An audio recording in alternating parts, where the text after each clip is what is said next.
This video explains how to change the product prices on your machines. Start by clicking Merchant Authority, then Machines. Next, search for the online machine you are looking for by filtering at the top. Then, scroll down to the exact machine you wish to modify. Click the Details button to the right to view all machines' specific information.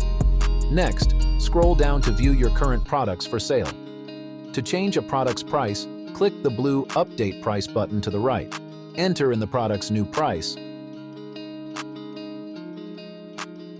Then click OK. The product price should be reflected immediately.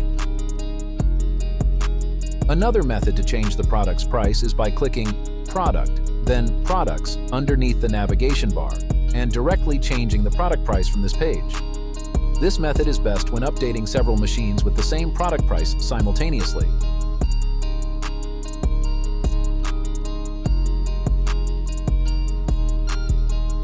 Once you've changed the product price, click Sync Price to the right and search for the machines you would like to apply the new price to.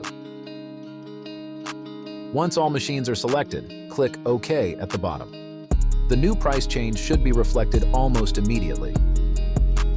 To find more information on our system, please feel free to view the VMS documentation sent to you by your representative. Thank you.